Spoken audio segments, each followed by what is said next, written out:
Hello student, I am Deepak Sharma and welcome to Deepak law classes. कैसे हैं आप? बढ़िया।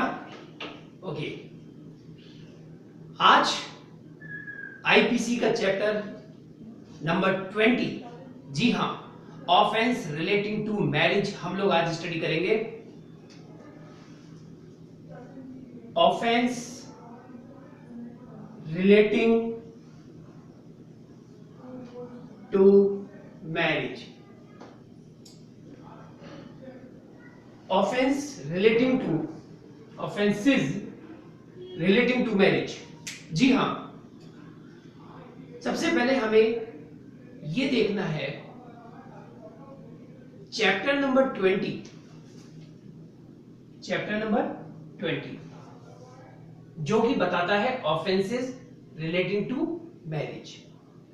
How many sections? 493 से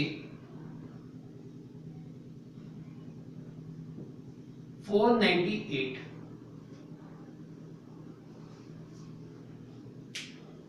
493 to 498 sections deals with offense relating to marriage। आज हम अपनी क्लास में सेक्शन 493 को अच्छी तरह समझेंगे। 493 कहता क्या है? Section 493, every man who by deceit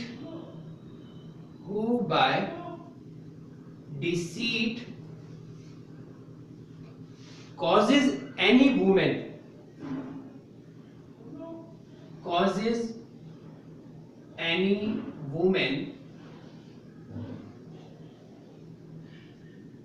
who is not lawfully married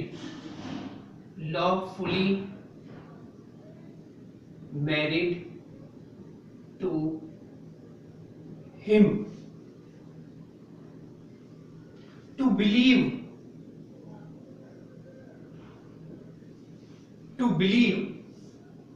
that she is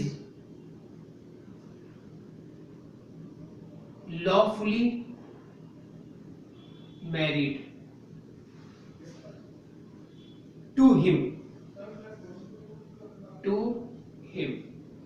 and to cohabit or sexual intercourse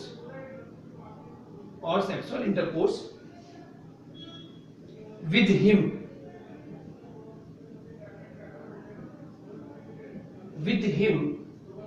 in that belief shall be punished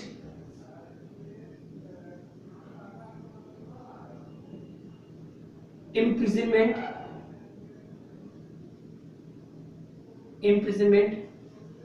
extend to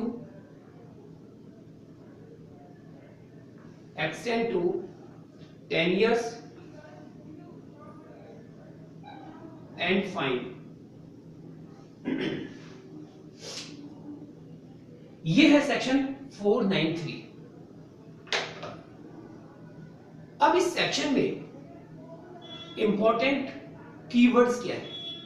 number 1, every man. 493 कहता है every man who by deceit,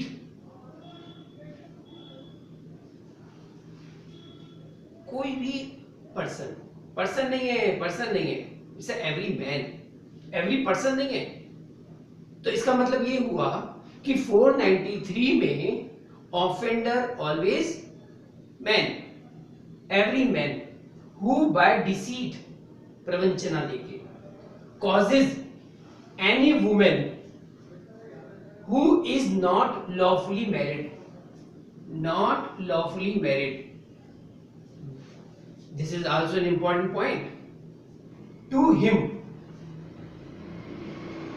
believe that she is lawfully married. Believe.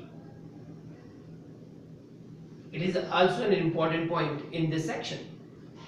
She is lawfully married to him. ये जो to him कौन है? Him है वो person, वो man जो डिसीट कर रहा है. किसको कर रहा है deceit? Women who is not lawfully married to him.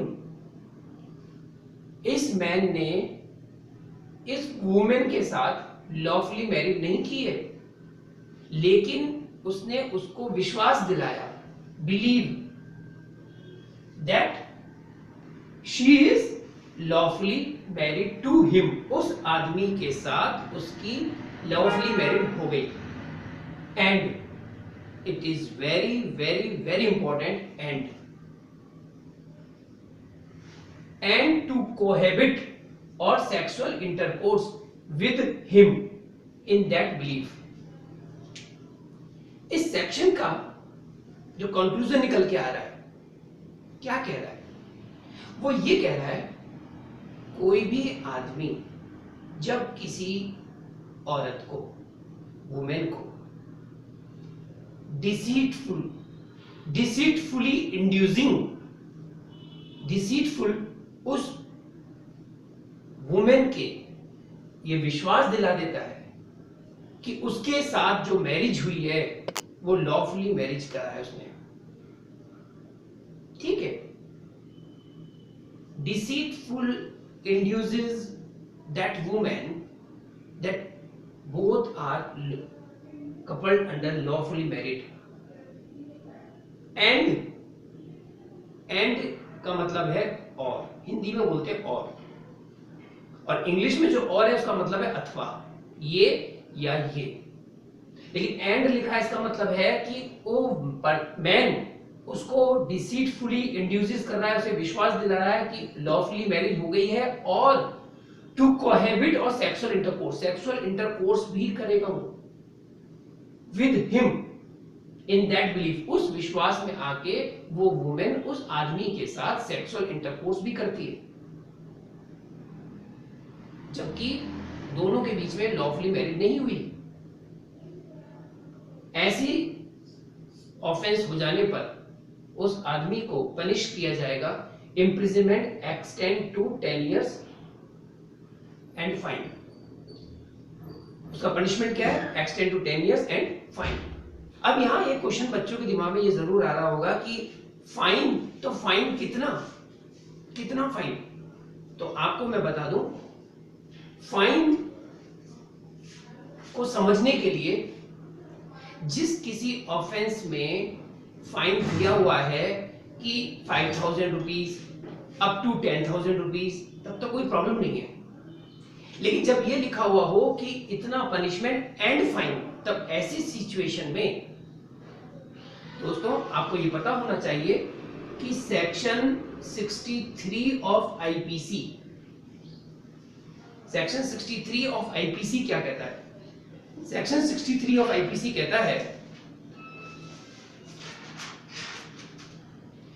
where no sum is expressed to which a fine may extend, the amount of fine to which the offender is liable is unlimited,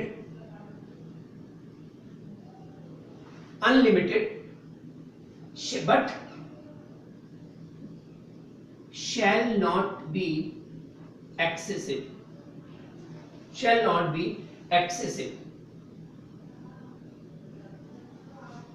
अमर्यादित हो सकता है किंतु अत्यधिक नहीं होगा. shall not. This definition create a confusion in the minds of the students. What the measurement? Unlimited or excessive? It depends upon the nature of the offense and capacity of the offender to pay. Nature of the offense,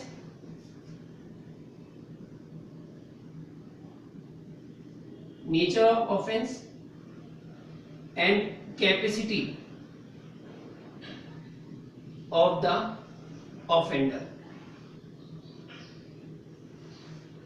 ये court की description है कि वो उसके ऊपर कितना fine लगाती है, और ये डिपेंड करता है उसके नेचर, ऑफेंस के नेचर को देखते हुए और ऑफेंडर की कैपेसिटी को देखते हुए। Okay,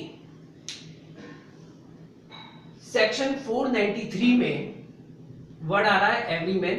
it is clear, every man means whether such man is married और unmarried.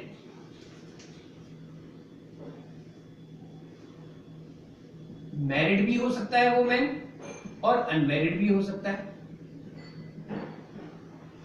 Bye deceit causes any women who is not lawfully married. Now lawfully married, ये लॉफुली मैरिड क्या होता है? लॉफुली मैरिड, इसके लिए आपको हिंदू मैरिज एक्ट 1955 का section 5 देखना पड़ेगा। हिंदू की अगर हम बात करते हैं, Hindu marriage act 1955 section number 5 का 1। दरअसल सेक्शन 5 पूरा का पूरा हमको बताता है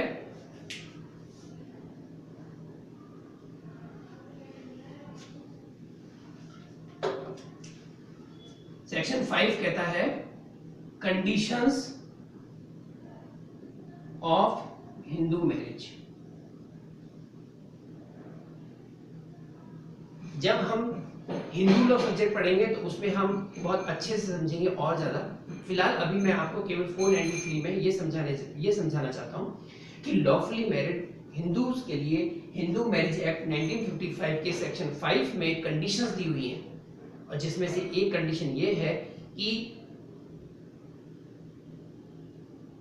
eight the time of the marriage no spouse be living for, मतलब उसका पहले से कोई स्पाउस जीवित नहीं होना चाहिए, और भी बहुत सारे कंडीशंस हैं।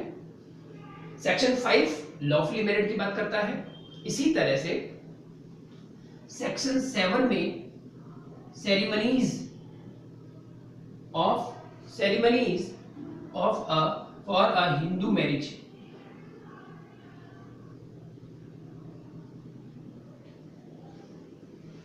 तो आईपीसी का सेक्शन 493 समझने के लिए आपको क्या क्या देखना पड़ा?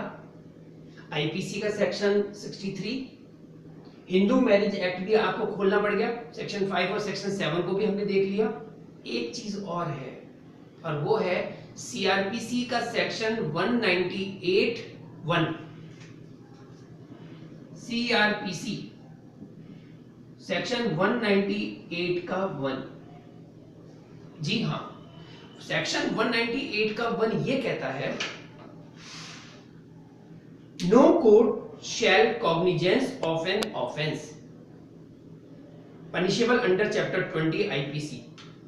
कोई कोर्ट कॉग्निजेंस नहीं लेगी उन ऑफेंस का जो चैप्टर नंबर 20 आईपीसी के अंदर वर्णित हैं, बताए गए हैं, except upon a complaint made by some person aggrieved by the offence. उस ऑफेंस से जो एग्रीव्ड हुआ है वही कंप्लेंट फाइल करेगा। ये बात 198 के 1 में क्लियर मेंशन है। जब ये चीज हमने क्लियर करी है तो यहां पर एक केस मैं आपको बताना चाहूंगा। Ashwin Nanu Bhai versus state, AIR 1967, supreme court 983। आप जानते ही होंगे कि AIR means all India radio नहीं, all India report. 1967 supreme court 983 यानी AIR 1967 का निकालेंगे सुप्रीम कोर्ट वाला, और उसमें पेज नंबर 983 के अंदर ये वाला केस है, जिस केस में ये बताया गया था, सुप्रीम कोर्ट ने ये कहा था कि जो विक्टिम थी women, obviously during the pendency of the complaint she was died. तो अभी कंप्लेंट फाइल कर दी थी उसने और कंटिन्यू चल रहा था और वो मर गई। तो सुप्रीम कोर्ट ने इस केस में कहा कि ऐसी सिचुएशन में हर mother was allowed to continue the case, उस केस को कंटिन्यू करने के लिए उसकी मदर, जो विक्टिम की मदर है, उसे अलाउ किया गया। Ashwin Nanubhai versus state AIR 1967 supreme court page number 983 में। तो एक चीज क्लियर हो रही है कि 493 समझने के लिए हम लोग कितना पढ़ चुके हैं। आईपीसी का हमने सेक्शन 63 भी देखा, हिंदू मैरिज एक्ट को भी खोल के देखा, साथ में सीआरपीसी का सेक्शन 198 का 1 भी देखा। अब 493 को समझने के लिए अभी हम एक सेक्शन और जा रहे हैं और वो बहुत अच्छी एक बात है और उसमें बिल्कुल क्लियर मेंशन है कि the offence under this section 493 may also be punished as rape under section 375 fourth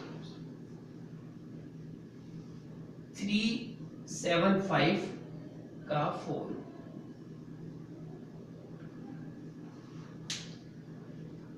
three 375 section क्या है? रेप। और 376 क्या है? Punishment of rape. तो 375 के फोर्थ के अंदर ये मेंशन है, with her consent when the man knows that he is not her husband and that her consent is given because she believes, again word है believes, she believes that he is another man to whom she is or believes herself to be lawfully married। वो ये विश्वास कर रही है कि मैं इसके साथ लॉफुली मैरिड हूं। तो काफी हमारी 493 के जो इंग्रेडिएंट्स हैं वो हमारे 375 के फोर्थ के अंदर भी मिलते हैं, जो एज ए रेप की डेफिनेशन में भी आते हैं। ये था हमारा सेक्शन 493 और इस लास्ट में मैं आपको बता दूं कि ये offence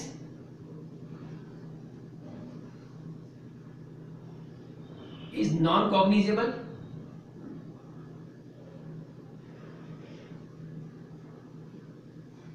offence is not bailable,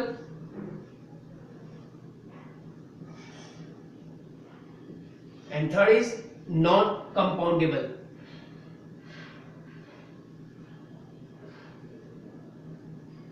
and triable by, यहां लिख देते हैं, triable by first class magistrate. Non cognizable offence है, नॉन बेलेबल है, नॉन कंपाउंडेबल है और फर्स्ट क्लास मजिस्ट्रेट द्वारा ट्रायबल है। अब ये सब चीजें क्या है, इनको समझने के लिए हमें पढ़ना होगा criminal procedure code, it means CrPC. जब हम सीआरपीसी शुरू करेंगे तब हम आपको और डिटेल में से बताएंगे। फिलहाल आपको 493 क्लियर हो गया होगा और ये लास्ट में हमारी ये वो सेक्शंस हैं, ये वो हैं जिसके लिए आपको साथ में ये भी रखने होंगे, पढ़ने होंगे। तो 493 का जब कोई क्वेश्चन आता है या प्रॉब्लम आपके सामने आए या आप जब वकालत करेंगे 493 का कोई चीज आती है तो आप इसे बहुत ध्यान से, बहुत गहराई से पढ़ेंगे। और एक बात समझ जाइए दोस्तों कि अगर हम आईपीसी पढ़ रहे हैं तो इट मींस कहीं ना कहीं एविडेंस भी यूज आएगी, सीआरपीसी भी यूज आएगी और हमारे अदर एक्ट्स भी यूज आ सकते हैं। आप ये मत समझिए कि आईपीसी पढ़ रहा हूं तो केवल आईपीसी को रख करके ही पढ़ लूंगा। आईपीसी के साथ साथ हमें और भी हमारे लॉज हैं, हो सकता है कि उसका भी इंटरकनेक्शन हो। इसलिए आज हमने 493 सेक्शन के अंदर देख लिया कि हिंदू मैरिज एक्ट भी खोला, हमने आईपीसी के और भी सेक्शंस खोले, हमने सीआरपीसी भी खोला। Now come to the next point, section 494।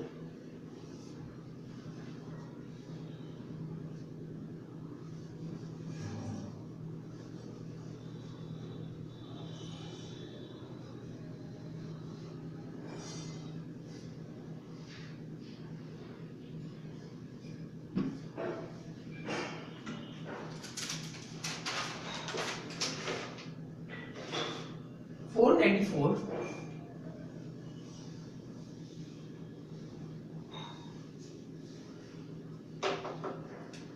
whoever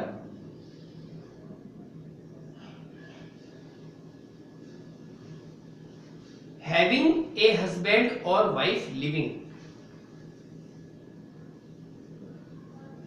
having a husband or wife living,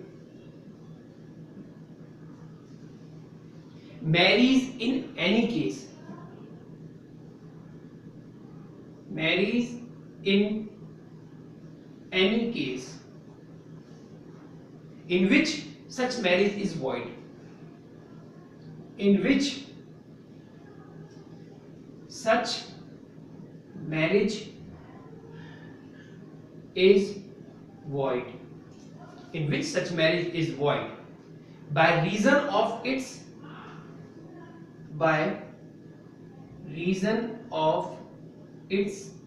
taking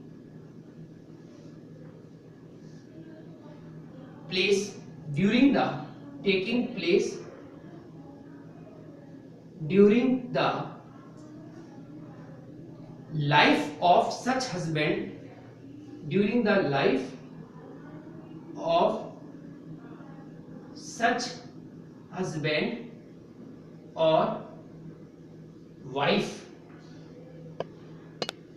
shall be punished,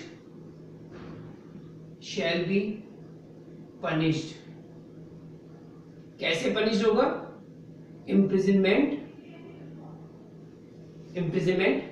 extend to 7 years, and fine.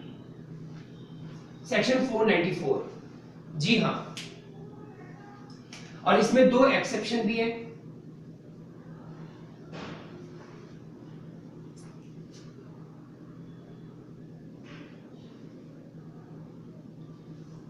Number 1,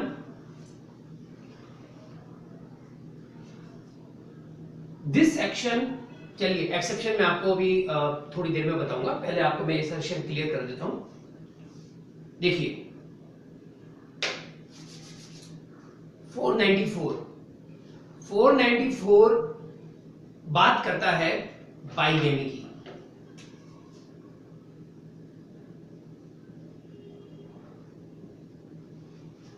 एक से दूसरा शादी करना।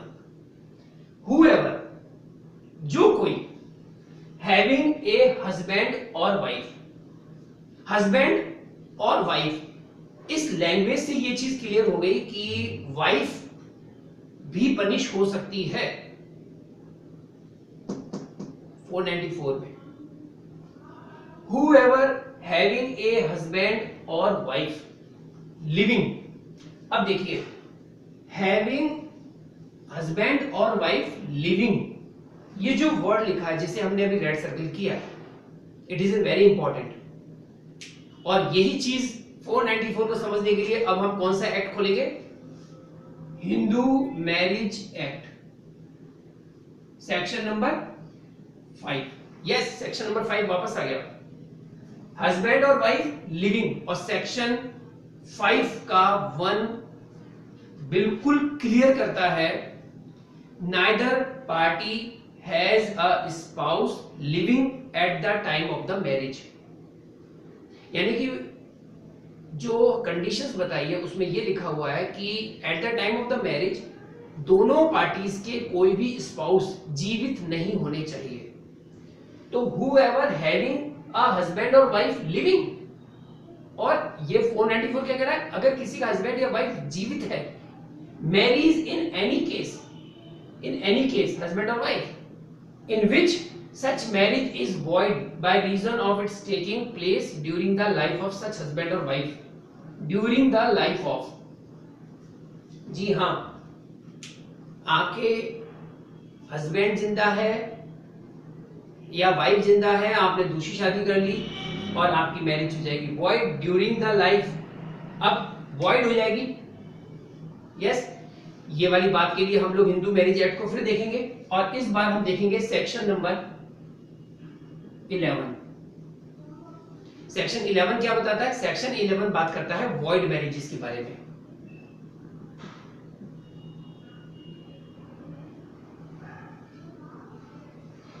हिंदू मैरिज एक्ट का सेक्शन 11 क्या बोलता है? वॉइड मैरिज के बारे में, जिसमें लिखा हुआ है कि अगर कोई कॉन्ट्रावेंट करता है सेक्शन 5 का नंबर 1 का, सेक्शन 5 के 1 का, तो मैरिज हो जाएगी वॉइड। अब एक काम करते हैं, अब इसके पनिशमेंट को देखते हैं हिंदू मैरिज एक्ट में। देखिएगा इसके पनिशमेंट को अगर हम हिंदू मैरिज एक्ट के अंदर देखें तो हमें जाना होगा सेक्शन नंबर 18 पर,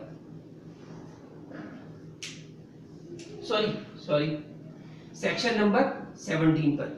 section 17 of Hindu marriage act क्या बताता है? Punishment of bigamy, punishment of bigamy.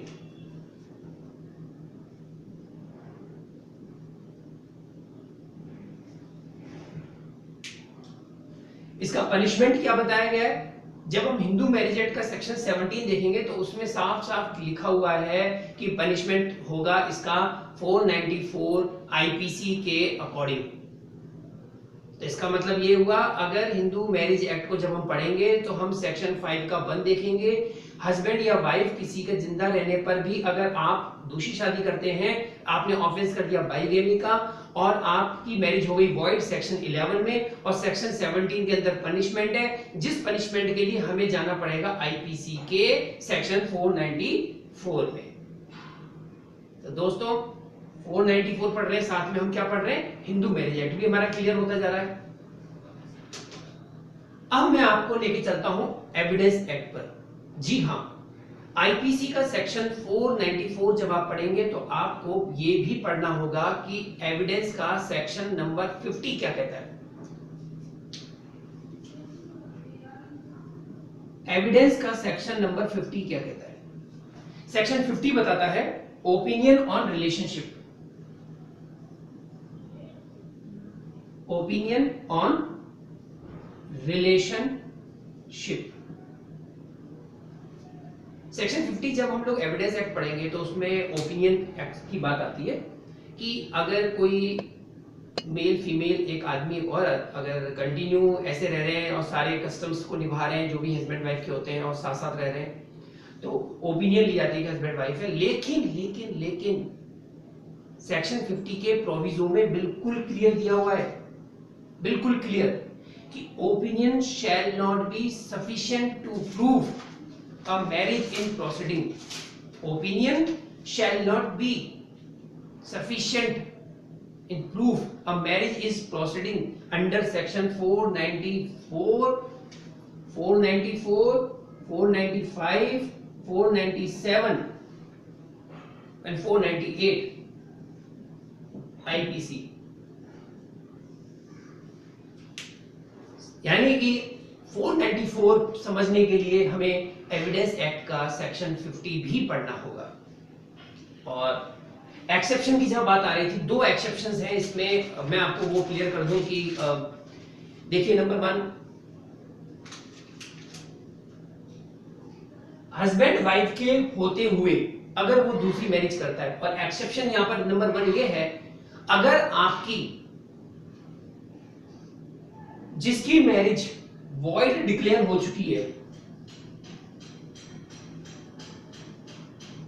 Bye competent court, void declare हो चुकी है, तो ये section does not apply to persons, उन पर्संस पर अप्लाई नहीं होगा जिसकी मैरिज वॉइड डिक्लेयर हो चुकी है बाय कंपिटेंट कोर्ट। और दूसरा जो एक्सेप्शन है वो ये कहता है कि हस्बैंड और वाइफ लिविंग है, लेकिन बहुत ध्यान से सुनिएगा बच्चों को, 494 की सबसे इंपॉर्टेंट बात मैं आपको बताने जा रहा हूं, दिस ऑफेंस या this section not apply to such persons, उन पर्संस पे अप्लाई नहीं हो रहा है जिनके हस्बैंड या वाइफ जीवित हैं, लेकिन उन्हें इस बात का बिल्कुल भी पता नहीं है, not heard by any person who know them, जो उसको जानते हैं उनके द्वारा किसी ने उसके बारे में नहीं सुना, एट लीस्ट 7 years, 7 साल तक उसके बारे में कुछ नहीं पता, तो 494 अप्लाई वहां नहीं होगा। ये भी ऑफेंस हमारा नॉन कॉग्निजेबल है। अगर हम बात करते हैं, नॉन कॉग्निजेबल ऑफेंस है, बेलेबल है,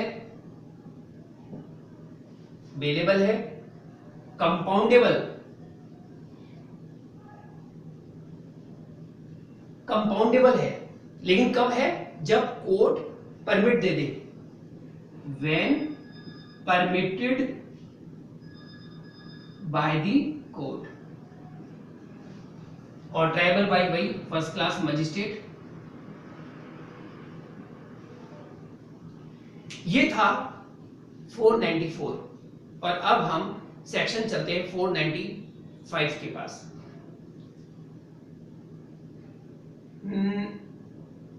चलिए,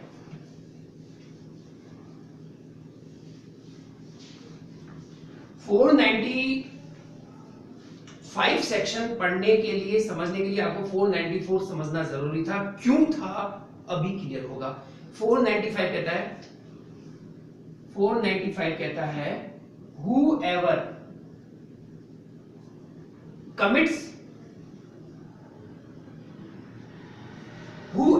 commits the offense of section, whoever commits the offense of section 494, आ गया?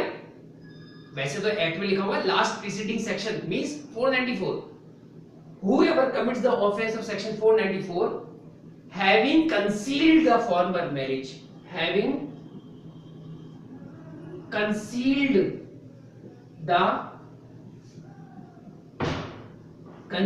the former marriage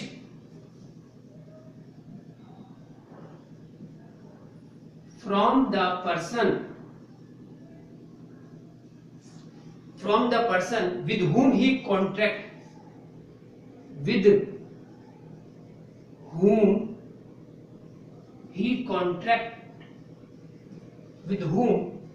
contracts the subsequent marriage, जिस पर्सन ने 494 कमिट कर लिया और हैविंग कंसील्ड मींस छुपाना, द फॉर्मर मैरिज, मतलब आपने 494 को ऑफेंस कर लिया, आपका हस्बैंड या आपकी वाइफ जिंदा थी और आपने दूसरी शादी कर ली, आपकी पहली मैरिज हो चुकी है और वो जिंदा है और आपने दूसरी शादी कर रहे हैं, और आपने ये बात दूसरी शादी जिसके साथ कर रहे हैं उसको आपने ये बात बताई नहीं, आपने ये बात छुपा ली, कंसील्ड फ्रॉम द पर्सन, उस पर्सन से छुपा ली, विद हुम, जिसके साथ ही कॉन्टैक्ट द सब्सिक्वेंट मैरिज। ऐसे केस में पनिशमेंट होगा shall be punished imprisonment extend to 10 years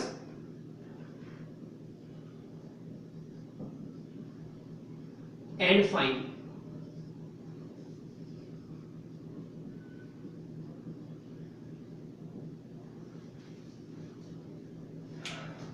four 494 में 7 years का था, इसमें 10 years, तो बिल्कुल क्लियर है कि 495 is more serious than 494। It's this offense is more serious than section 494। वही चीज नॉन कॉग्निजेबल ऑफेंस है। ऑफेंस कैसा है? Non cognizable. बेलेबल या नॉन बेलेबल? नॉन बेलेबल है ये भी, एंड नॉन कंपाउंडेबल।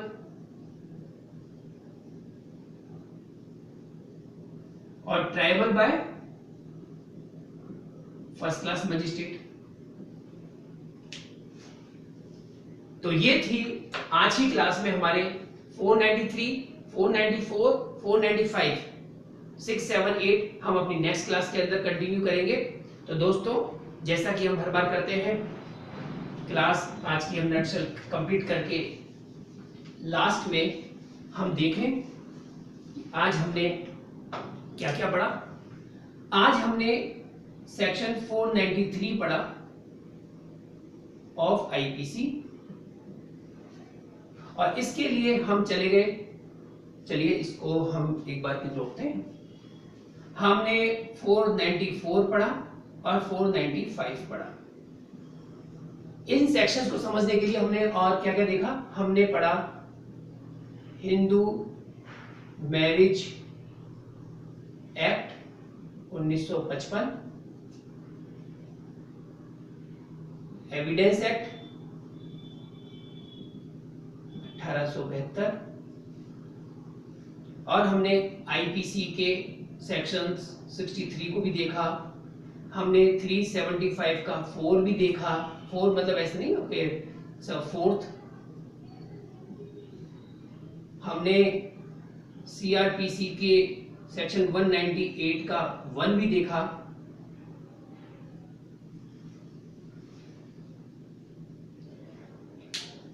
इससे क्लियर हो गया कि आईपीसी के सेक्शंस पढ़ेंगे तो आपको ये वाली एक्ट भी आपको अपने साथ में रखने होंगे, जिससे कि आपका कंसेप्ट और क्लियर हो। और डेफिनेटली मुझे पूरा विश्वास है हमारी क्लास में आप ध्यान से सुनते हैं, देखते हैं, तो आपको कंसेप्ट क्लियर होता होगा। और यही तो दीपक लॉ क्लासेस का मेन मोटो है कि हम अपनी इस क्लासेस के साथ आप लोगों के लॉ के कंसेप्ट्स को क्लियर करें। बहुत ध्यान से सुनिएगा मेरी बात को। हमारा उद्देश्य, हमारे इस चैनल का उद्देश्य कंसेप्ट को क्लियर कराना है, आपको रटाना नहीं है। मेरी क्लास अटेंड कर रहे हैं आप, मेरे लेक्चर को सुन रहे हैं, तो सबसे पहली चीज, आप मेरे द्वारा बताई गई चीजों को रटेंगे नहीं, क्योंकि मैं रटाता नहीं हूं, मैं कंसेप्ट क्लियर कराता हूं। आप इस बात को ध्यान रखें। जिंदगी में बहुत आगे बढ़ना है, कुछ मुकाम हासिल करना है दोस्तों, तो जिंदगी में रटो नहीं, उसे ग्रहण करो, उसे जीना सीखो, उसे समझना सीखो, समझो उसे। अगर कोई चीज आपके क्लियर हो गया, कंसेप्ट क्लियर हो गया, आपको रटने की जरूरत ही नहीं पड़ेगी। जो काम दीपक लॉ क्लासेस के अंदर होता है, कंसेप्ट का क्लियरिफिकेशन। तो कंसेप्ट क्लियर हो गया है आपको आज की क्लास में। 6, 7, 8, 496, 497, 498 सेक्शंस हम लोग अपनी नेक्स्ट क्लास में लेंगे। तो thank you for watching Deepak law classes. तो प्लीज आप अपने इस चैनल को लाइक करने के सिलसिले को कम न होने दें, कंटिन्यू रखें, और अपने सभी दोस्तों को, मिलने वालों को, सभी को बता दें, अब मैं आम व्यक्ति नहीं हूं, मेरे अंदर एक कुछ चेंजेस आ रहे हैं। क्यों? क्योंकि मुझे अब लॉ की नॉलेज होने लगी है। लॉ की नॉलेज हर पर्सन को होनी चाहिए, हर पर्सन को होनी चाहिए, चाहे आप एलएलबी कर रहे हैं, चाहे आप एलएलबी नहीं कर रहे हैं, ताकि कोई भी पर्सन आपको बेवकूफ ना बना सके। हिंदुस्तान में रह रहे हैं, इंडिया में रह रहे हैं, इस संसार में रह रहे हैं, और यदि आपको संसार के नियमों के बारे में नहीं पता तो आपका जीना बेकार है। तो डेफिनेटली बच्चों, लॉ में ऐसा ही इंटरेस्ट बनाते रहिए, देखते रहिए, प्यार करते रहिए अपने इस प्यारे से चैनल को। प्लीज शेयर भी करिए, लाइक भी करिए, सब्सक्राइब भी करिए। Thank you very much.